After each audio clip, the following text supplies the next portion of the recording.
കോഴിക്കോട് വടകരയിൽ കാറ്ററിംഗ് സ്ഥാപനത്തിന്റെ മറവിൽ നിരോധിത പുകയില ഉൽപ്പന്നങ്ങളുടെ വിൽപ്പന. നിരോധിത പുകയില ഉൽപ്പന്നങ്ങളുടെ വൻ ശേഖരവുമായി യുവാവ് പോലീസിന്റെ പിടിയിലായി. പഴങ്കാവ് സ്വദേശി പനങ്ങണ്ടി മുഹമ്മദ് റാഫിയാണ് കസ്റ്റഡിയിലെടുത്തത്. നിഖിൽ പ്രമേഷ്, കോഴിക്കോടിന്റെ നിഖിൽ, ഈ കാറ്ററിംഗ് സ്ഥാപനത്തിന്റെ മറവിൽ ഇത് സൂക്ഷിച്ച് എങ്ങനെയാണ് ഇടനിലക്കാരെ കണ്ടെത്തിയിരുന്നത്? വിശദാംശങ്ങൾ.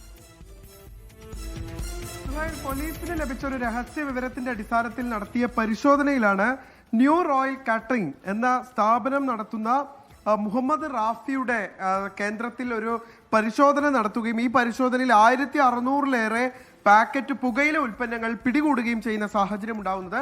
മംഗലാപുരത്ത് നിന്ന് വടകരയിൽ എത്തിച്ച് ഈ കുട്ടികൾക്കും വിദ്യാർത്ഥികൾക്കും ഒക്കെ ഇയാൾ വിൽപ്പന നടത്തിയിരുന്നു, യുവാക്കൾക്കും എല്ലാം വിൽപ്പന നടത്തിയിരുന്നു എന്നാണ് പോലീസിന് ലഭിച്ചിട്ടുള്ള വിവരം. സമീപത്തിന്റെ സ്കൂളും പ്രവർത്തിക്കുന്നുണ്ട്. ഈ നിരോധിത പുകയില ഉൽപ്പന്നങ്ങളായ ഹാൻസ്, കൂളിപ്പ് ഉൾപ്പെടെയുള്ളവയാണ് പിടികൂടിയത്. വടകര സിഐയുടെ നേതൃത്വത്തിലാണ് ഈ പരിശോധനകൾ നടത്തിയിരുന്നത്.